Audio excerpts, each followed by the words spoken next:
ng aking asawa because it's our 28th anniversary. Amen. We really enjoyed. And I told Pastor John Mark, sabi ko, Pastor John Mark, alam ko malilate kami ng uwi ng Sabado. So I pray that you prepare something for Sunday morning. Sabi niya, Pastor, lagi akong ready. Sabi niya gano'n. So we are so blessed na makapakinig po galing po sa ating pong outreach pastors, missionaries, church worker. Nasa kanya na po yung lahat. Wala lang po siyang asawa, Mang Bogs, kailangan yata ng konting tulak nitong mamang ito. Amen? Dumating na maraming bisita, mayroong mga Amerikana, may Canadian, pero wala pa rin napipili itong si Pastor John Mark. Pero sabi, meron na nagkagusto sa'yo doon, sabihin ko si mamaya tapos ng mensahe. Amen? The last few weeks, meron tayong visitor, Pensacola Christian College, and the group from Arkansas, yung Good News Basketball Hoops. At ngayon po, we are so blessed. Ipapakilala niyo, hindi niya pa kilala, magpakilala ka in Tagalog? In Tagalog? Ako, si John Mark. But we give you Pastor John Mark, missionary natin sa Island View Baptist Mission. Pastor John Mark. Amen. Check. Amen. Pansin niyo po yung phone nila. Dito na lang po. Amen. Saglit lang po may kukain lang po. Hindi po magic. Hindi po kasi yung importante po ito sa mic eh. Meron pong baon. Ayan po. So, importante po ito. So, konting lang po halaman. So, kailangan po ito pag sa tech, lalo po yung mic na lapel. So, medyo sensitive po siya. Kaya, kinuha ko po yung kapangyarihan ko. So, magandang umaga po muli sa bawat isa. Hindi po ako dayuhan. Ako po isang Pilipino na gusto pong ipamahagi, yan, Tagalog na. Baka sabihin niyo po, ako po hindi gano'n, walang gano'n. So, ako po ay nagpapasalamat and the same time masaya at malungkot. Kasi malungkot, unahin natin yung malungkot kasi yung mga members doon, sabi, nung pagka-message ko sa kanila, sabi nilang gano'n, ay, gano'n, Pastor. Tapos naka-sad face. As malaman ko yung dalawang young people, merong mga pinagdaraanan. At sabi ko, next week na lang, bawi na lang tayo. At masaya kasi dito nakabalik muli Sunday morning. At isa to sa mga namimiss ko kasi alam niyo naman po every Sunday morning kasama ko si Brother John Ren. At yung mga ibang kabataan na pupunta po sa mission. Pero every time na nandito po ako talagang pasalamat po ako kasi kung hindi po dahilan sa simbahan na ito, wala din po ako dito. Amen? Kaya kung walang Subic Baptist Church, wala ding John Mark na makapal na yung mukha ngayon.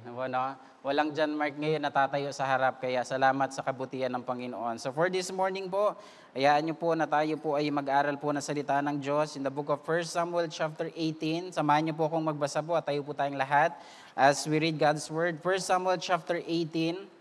Medyo nabasa na po ng ating pong scripture reader kanina, yung ating pong whole text or verse 1 hanggang verse number 15.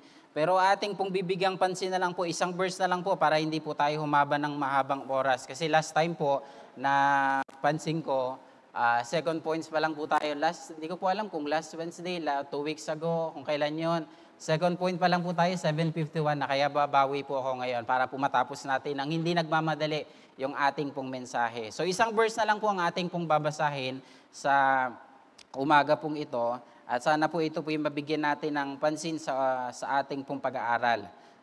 So titignan lang po natin, mabilis pong pag-aaral, kung ano po yung pwede nating makuhang aral po dito. Hanapin ko lang po sa mabilis sa ating pong pag-aaral. Ayan po, basahin po natin in verse number 12 only. Verse number 12 lang po para po sa ating pong oras. Yan, sabi po ng Biblia, kung nandyan na po kayo, sabayan nyo din po ako magbasa. In verse number 12, ready? And Saul was afraid of David because the Lord was with him and was departed from Saul. Tayo po yung manalangin, Lord, we need you, O God, sa aming pong buhay. Lalo po ang iyong lingkod, Panginoon, na wala pong kakayanan, wala pong maipagmamalaki, at wala pong dapat ipagmaangat, Panginoon. So Lord, bilang iyo pong tagapagsalita ngayon, ng iyo pong ebanghelyo, ng iyong salita, hayaan mo, Lord, na magamit, Lord, ang aking pong katawan, ang aking sasabihin, at ako po ay hindi po magkamali.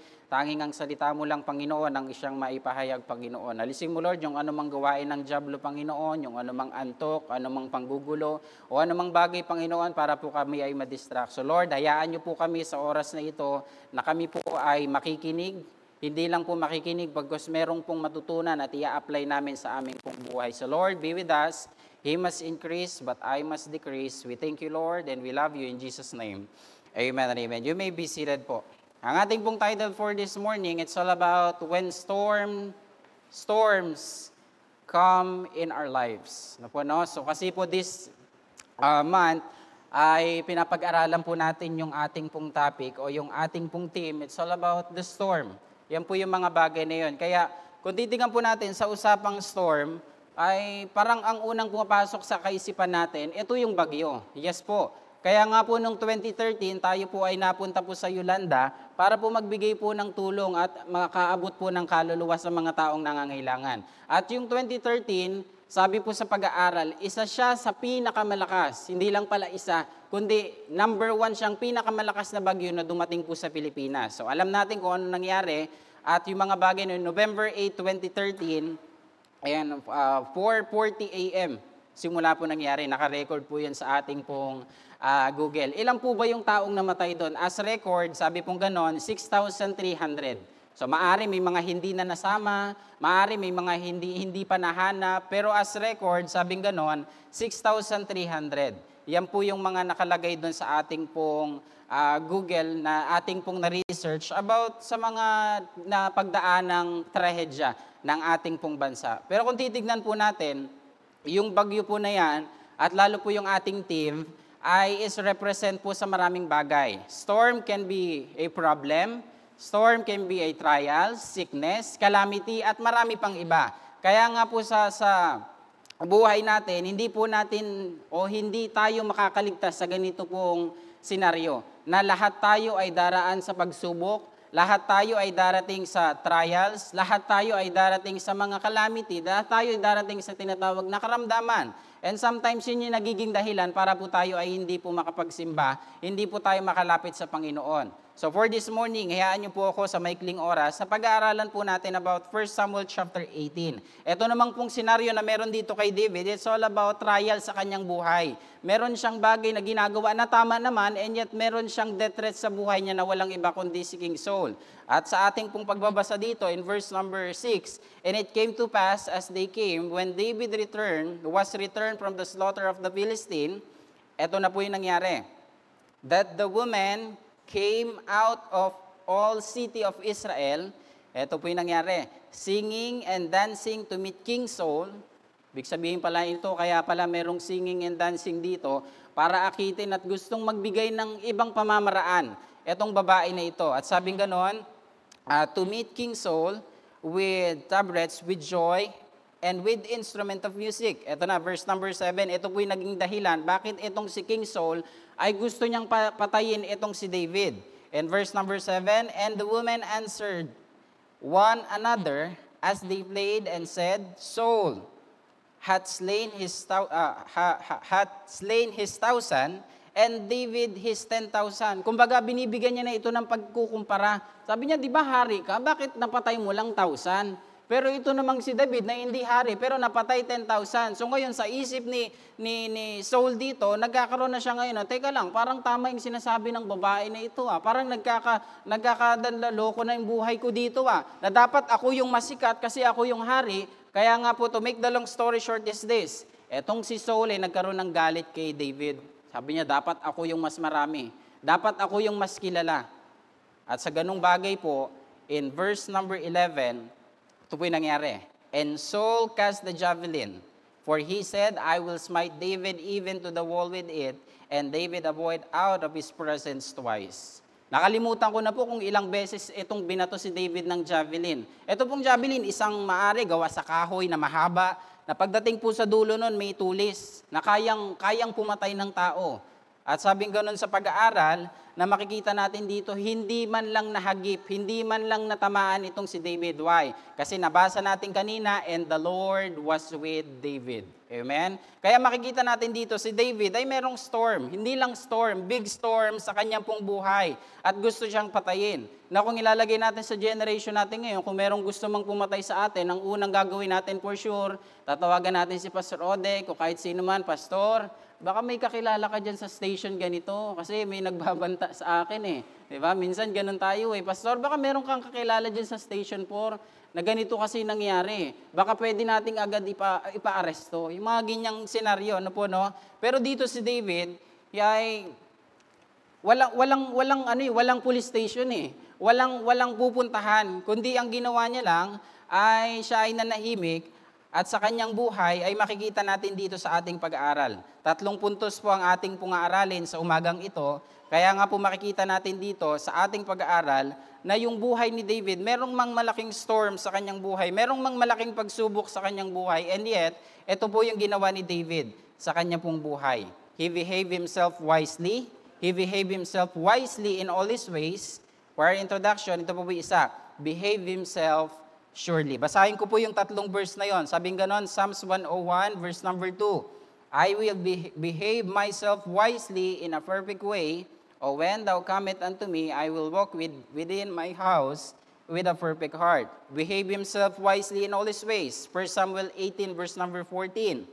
And David behaved himself wisely in all his ways, as the Lord was with him. Last, sigan pa natin.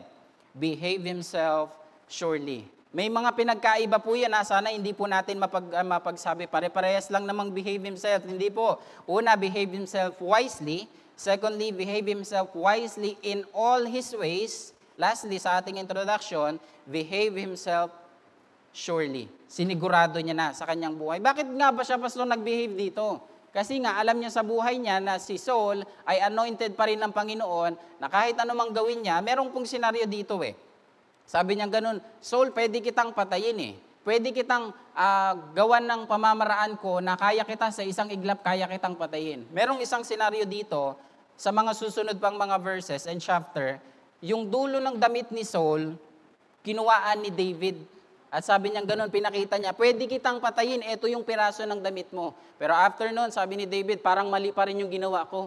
Kasi anointed yun ng Panginoon, dapat hindi ko ginawa. Kaya sabi ganun sa pag-aaral, etong si David ay merong death threat sa kanyang buhay. Kaya sa ating pong pag-aaral is this, balikan po natin yung ating title, When Storm Comes in Our Lives. So what did David do when he had storm in life? Ano nga po ba yung ginawa ni David sa kanyang pong buhay? Nung merong dumating malaking pagsubok sa kanya, bigay ko na po ang unang puntos. Unang-una, David looked to God. David looked to God. Kung titingnan po natin dito si David, hindi po siya nag-remain sa kanyang storm, sa kanyang buhay. Why? Kasi nga po dito sa senaryo na ating makikita, bagamat merong death threat sa kanyang buhay, ang ginawa niya po, umalis po siya sa lugar na yun na kung saan ay nagbabanta po itong si Saul. Sabing ganun sa pag-aaral, na makikita doon na hindi siya nag-remain doon, hindi siya nagtagal. Ang gusto niyang iparating dito na dapat hindi ako manatili dito sa ganitong problema, na dapat makawala ako, na dapat ako ay merong dapat i-look forward, na dapat ako ay merong ayusin sa aking buhay. That's why the Bible said in Hebrews chapter 12 verse number 2, looking unto Jesus, the author and the finisher of our faith, who for the joy that we set before him endured the cross, despising the shame, and is sat down at the right hand of the throne of God.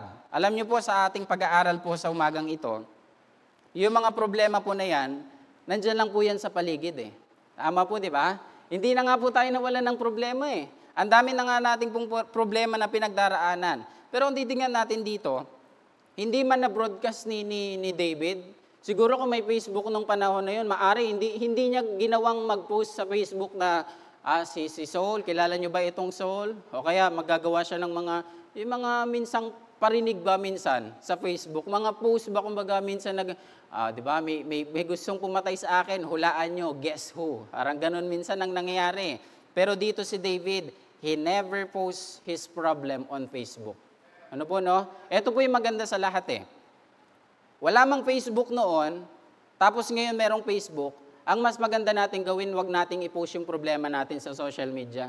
Opo, kasi meron po akong mga kaibigan, even ka mag-anak, kung makapag-broadcast ng problema, talagang sabi nila, mariresolbahan to, ipopost ko siya, kung sino man siya, ganito siya, sana baguhin ka na. Dinamay pa yung Panginoon. Pero kung totoo, hindi po mariresolbahan yun. Mas lalong malalaman yung problema natin kapag lalo pa tayo nag-post sa Facebook. 'Diba? Yung simpleng away lang, kinuha lang yung 5 piso mo kasi nahulog mo, pupost mo na agad, 'di ba? Okay, naiwan mo lang saglit yung ganung bagay, pinapalaki natin yung problema eh. Pero dito si David, hindi na siya nag-post ng mga ganung bagay. And what he did, David looked to God, tumingin sa Panginoon, naghanap ng pamamaraan para sa Panginoon. Why? Kasi nga sa ating sariling pamamaraan, mga kaibigan, mga minamahal, yung problema na meron tayo sa ating sariling kagustuhan, iba po yung magiging pamamalakad. Iba po yung magiging kahihinatnan. Pero as we look on sa Panginoon, sabi ng Bible, looking unto Jesus, the author and the finisher of our faith. Yan po yung dapat nating gawin. Instead na tignan natin yung problema, at ito po yung nangyayari. Kapag meron tayong problema, sana naman po sa bawat isa sa atin, members or attendees po ng Subic Bay Baptist Church, kapag may problema po tayo, wag nating idamay ang simbahan.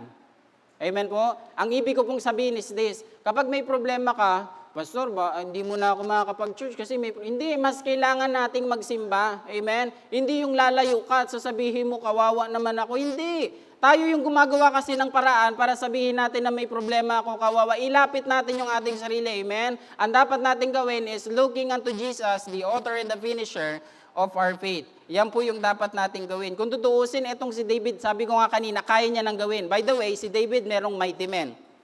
Kaya niyang gawin yung mga, tawagin niya lang yung mga mighty men niya, patayin niyo yun si Saul, kayo nang bahala doon, itumba niyo na yan, sige kayong bahala dyan.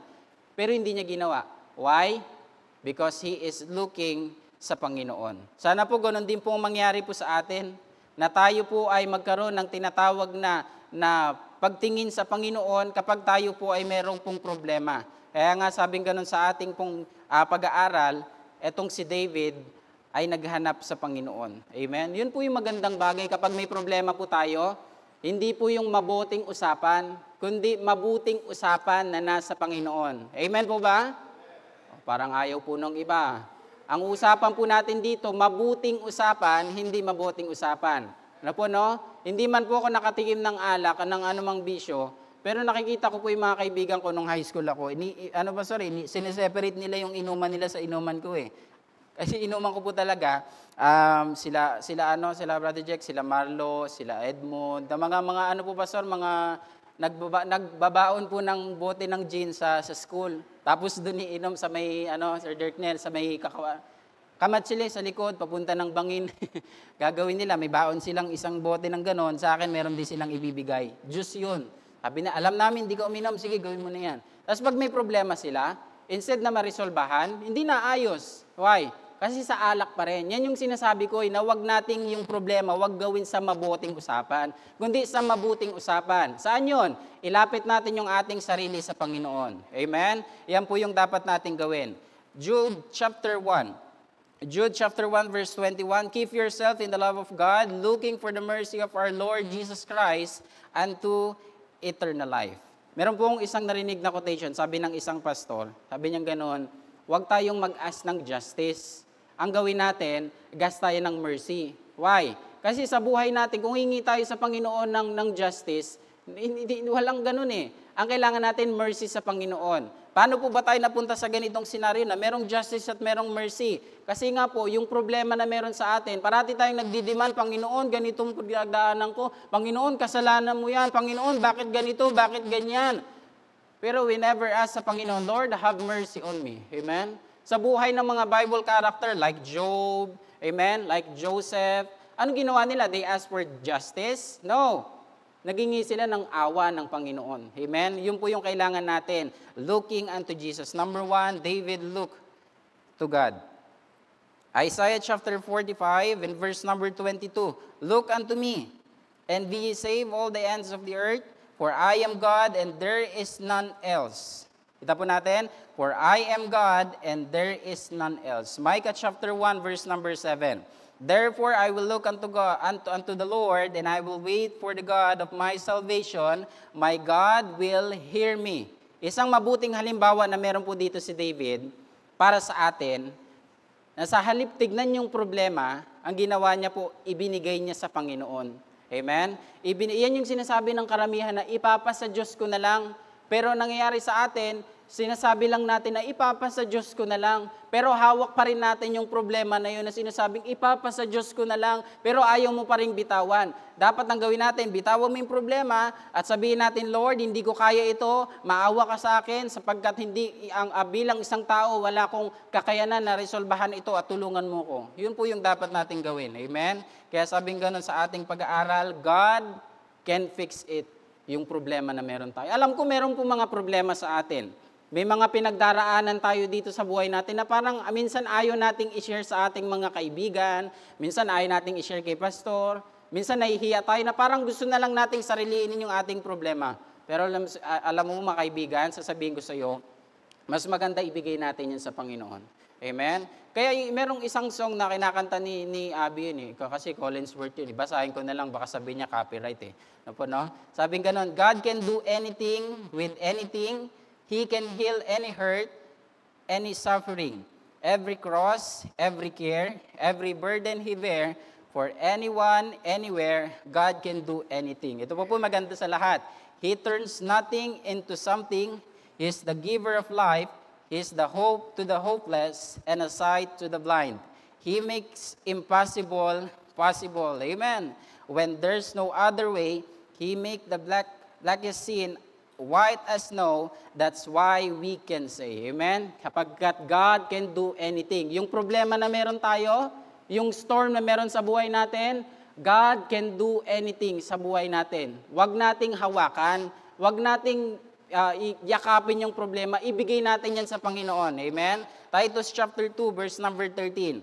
Titus chapter 2, verse 13, looking for the blessed hope and the glorious appearing of the great God and our Savior, Jesus Christ. Amen? Ito po yung maganda sa lahat. Tignan natin yung Panginoon. Amen? Kasi kapag tumingin po tayo sa bawat isa, maaari magkakanya-kanya tayong magkatisuran. Maaari ma-offend natin si ganito o kaya ma-offend tayo kay ganyan kapag tumingin tayo sa problema.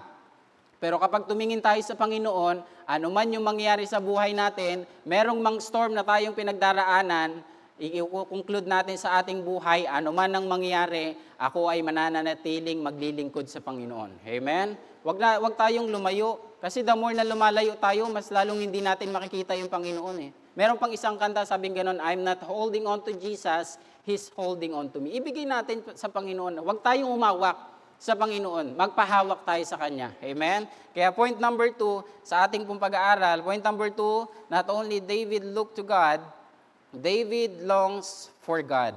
Pananabik sa Diyos. Amen? Isa sa magandang parte pa na meron kay David, na kahit na meron siyang problema, ang ginagawa niya pa rin, he always inquire unto the Lord. Sa mga nag-aaral ng Biblia dito ng Bible School, umaga, tanghali, gabi, David, anong ginagawa? Inquire unto the Lord. Amen? Yung po yung maganda sa ating pong buhay, merong pong tinatawag na pananabik. Yung excited tayong makita yung simbahan, amen, di ba? Yung alas 9 yung ating Sunday school natin, alas 7 pa lang nandito ka na. Grabe, excited ng pastor, no? Yung simba natin, Sunday, Friday pa lang talagang nakaayos na yung damit mo, amen? Yung tipo na talagang excited ka, yung pananabik po ba sa pag-worship sa Panginoon? I wonder kung meron pa rin pong ganung tao na excited when it comes to church, amen? Na hindi ipagpapalit yung gala, punta ng SM. Parating sabi nila, Pastor, ba't parating sa SM yung dinadali nyo pag sa church? Kasi nga po, pinagpapalit ng karamihan, si gala going to SM, kasi malamig daw doon, may aircon. Ngayon, pinrovide na ng Panginoon, may aircon na tayo, makapag-SM ka pa ba? Eto na yon, mas malamig pa doon sa SM. Ewan ko na lang talaga kung talagang gumala ka pa. Dito na lang, uupo ka na lang, makikinig ka na lang. Ang kailangan na lang gawin ay manabik ka sa salita ng Diyos. Amen? Kaya sa ating pong pagpapatuloy, sabi ng Matthew chapter 5, verse number 6, Blessed are they which do hunger and thirst after righteousness, for they shall be filled. Amen? Ito po yung masayang parte na kailangan nating mabusog spiritually, kailangan nating matanggal yung ating uhaw spiritually. Anong dapat gawin? maglong tayo sa Panginoon. Amen? Yung pananabik natin sa Diyos. Amen? Yung tipo na hindi ka na kailangan pang pilitin, yung kukurutin ka pa para bumangon ka lang sa higaan, di ba? Yung gagawa pa ng paraan, kaya uutuin ka pa para magsimba lang. Sana wala nang ganon. Kasi ang kailangan natin sa ating buhay, lalo ngayon sa generation ngayon, ang kailangan natin ay pananabik sa simbahan. Amen? Huwag tayong gumawa ng mga alibay na ganito kasi, ganyan kasi, walang magbabantay ng bahay. Simula po nung nabuhay ako sa mundo, hindi ko po nakitang umalis yung bahay ng kusa. Opo, hindi po maalis yung bahay. Kaya sabi natin, Pastor, wala kasi magbabantay ng bahay. Hindi po talaga umaalis yung bahay. Amen? Kaya ano lang po yun, alibay po yun. Para hindi po tayo makapagsimba. Ano po, no? Tignan po natin 3 bagay. Sa point number 2, David ay merong pananabik sa Panginoon. Letter A, longing to His Word. Amen? Sa salita ng Diyos. Gaano po ba sa atin, kung tatanungin po tayo, gaano po ba kaya kahalaga yung salita ng Diyos para sa atin? Meron pa kayang mga tao na nagbubuklat ng Biblia paggabi? O nasanay na lang tayo sa cellphone na sige na lang scroll up, sige na lang tayo ng screen time? Kaya minsan na tayo yung mata natin masyado nang nagluluwa, kaka-cellphone natin. Diba? Kaya sabi ng mga nanay, nagkasakit ka, kaka-cellphone mo yan. Diba? Nagkatrangkaso ka, kaka-cellphone mo yan. Ano nangyari sa'yo? Bumagsak ka sa school, kaka-cellphone mo yan. Ano nangyari? Instead na tayo ay mag-focus sa mga bagay na dapat nating unahin, pero nakakalimutan natin. We forget about yung salita ng Diyos. Amen? Kaya sabing ganun dito, Proverbs 30 verse 5, every word of God is pure, He is a shield unto them that put their trust in Him. Kaya nga kapag may problema, anong dapat gawin? Salita ng Diyos. Amen? May hindi ka maintindihan sa buhay, magulo yung buhay mo, salita ng Diyos. Amen? Kung merong mga gumugulo sa isipan mo na parang may bumubulong o merong mga ibang bagay, anong dapat gawin? Salita ng Diyos. Amen? Kung merong hindi pagkakaintindihan, salita ng Diyos. Nandito po lahat na makikita natin. Kaya dapat po meron tayong pananabik sa salita ng Diyos. Amen? Meron po tayong pansalag. Kasi sabi niya gano'n, no? Every word of God is pure. He is a shield. Pansalag. Amen? Kaya kapag every time na meron tayong magagawa, may isip na kasalanan, go tayo ng verse. Amen? Mahalaga yun sa ating pong buhay. Tingnan pa po natin, letter B. Not only longing to His word, ito po yung isa, to the work ng Panginoon. Amen? Alam niyo po ba ang gawain ng simbahan na ito, hindi lang po para sa mga pastor, hindi lang po para sa mga preacher, kundi para po sa bawat isa. Alam niyo po, sorry for this word pero minsan naiinggit po ako sa mga ibang simbahan, na ibang denomination, na kapag tapos ng simbahan nila, sila ay hahayo sa mga iba-ibang lugar at magkakasama po sila. Di ba po, dapat sa atin bilang isang lingkod, anak ng Diyos, dapat tayo ay tulong-tulungan sa ganitong bagay. Pero minsan lang po ay talagang nakakalungkot lang, kasi kapag sa oras nang tayo ay gagawa ng ministry, parang ang ministry sa atin ay burden. Hindi na tayo nagkakaroon ng pananabik sa mga gawain ng Panginoon. Kung tutusin po, ang dami po nating gawain from Monday hanggang Saturday. Kung gusto niyo po ng schedule, bibigyan po namin kayo, send ko po sa inyo sa messenger. Marami po tayong pwedeng gawin. Marami pong trabaho. Ang kailangan lang po yung magtatrabaho. Amen? Para po yung mga nasa feeding center, hindi po 1:1. Kundi 1:3, minsan 1:4 na. Para yung mag-i-story, hindi lang siya magpapakanta na. Hindi yung cover niya na yung lahat. Para po mas masaya. Di ba sabi nga ng Biblia, na mas maganda to dwell together in unity. Yun po yung dapat nating maranasan. Yun po yung dapat nating gawin. Na tayo po ay magkaroon ng pananabik sa gawain ng Diyos. Amen? Wala namang pong mabigat doon. For Saturday, let's say, yung alis po natin ngayon, inayos natin. Maaga ring alis, before lunch or 11, nandito na po tayo uli. Makabalik. Napakaikling oras lang. Kung hindi ka makamakalis, Sabado, meron po tayo mga walis tambo. Di ba po, may map po tayo dyan. Hindi po ito shout out kundi gusto ko pong ipakita dito na yung trabaho natin bilang isang mananampalataya. Amen? Kasi yan yung sinabi ng Biblia, to be found faithful. Sabi yan ng 1 Corinthians chapter 4. Patuloy po tayo sa ating pong pag-aaral. Not only sa salita ng Diyos, pagkos sa trabaho ng Diyos, ito po yung isa. Sa Kanya pong pamamaraan. Amen? Sa Kanya pong pamamaraan. Kasi sabi ng Isaiah chapter 55, in verse number 9, for as the heavens are higher than the earth, so are my ways are higher than your ways, and my thoughts than your thoughts. So the reason why meron tayong mga problema na minsan hindi natin maintindihan at hindi natin maiwasan, ang dahilan po niyan para po tayo ay magtiwala sa Panginoon. Amen? Naalala natin yung verse in Proverbs chapter 3 verse 5 and 6. Wala po sa slide natin, pero gusto ko lang pong bigyang pansin. Ang dahilan po noon, kaya tayo ay merong storms and trials and problems sa ating buhay in order for us na magtiwala tayo sa Panginoon. Amen? Yan po yung dapat natin gawin. Sapagkat sabi ng Biblia, so are my ways are higher than your ways, and my thoughts than higher your thoughts. Amen? Kaya napakahalaga po nito sa ating pong buhay sapagkat His way is perfect. Amen? Sabi ng kanta na yon, His way is perfect. Though I don't understand His wise and loving plan, His way is perfect. Take my life and make a vessel purified. God makes no mistakes. His way is best. Jeremiah chapter 29 and verse number 11. For I know the thoughts that I think toward you, saith the Lord, thoughts of peace and not of evil, to give you an expected end. Amen? Ito po yung dapat natin gawin, na tayo ay magkaroon ng pananabik sa Panginoon. Amen? And number 3 and the last, sa ating pong pagtatapos, number 3 and the last, David lived for God. Amen? Mamuhay para sa Panginoon. Kasi sa panahon po ngayon, marami na pong umaagaw sa buhay natin eh. Amen? Kapag tinanong mo sila para kanino ka nabubuhay, para kanino ka bumabangon, iba yung dahilan eh. Diba? Merong isang commercial dati, sa mga nakapanood Nescafe, para kanino ka bumabangon, di ba? Sabi niya, estudyante ako sa umaga, di ba? Security guard ako sa gabi. Pero in reality, tanungin natin, kidding aside, para kanino talaga tayo nabubuhay? Para sa ating sarili nga ba? Para sa ating kagustuhan ba? Pero sabing gustong ibigay ng ating huling puntos, ito po ay tulong ni Kilbot. Kaya sabi ko, malakas yung loob ko na ipapakita itong mga bagay na ito. Galatians chapter 2, verse number 20.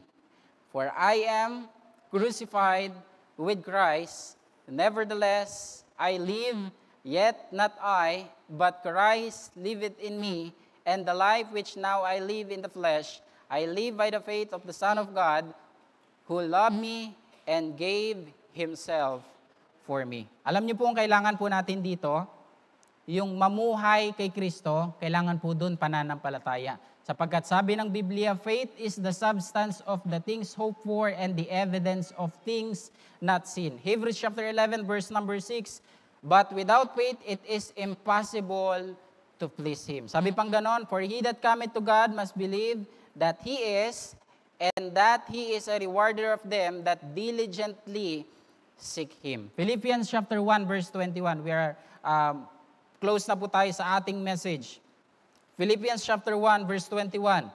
For to me to live is Christ and to die is gain.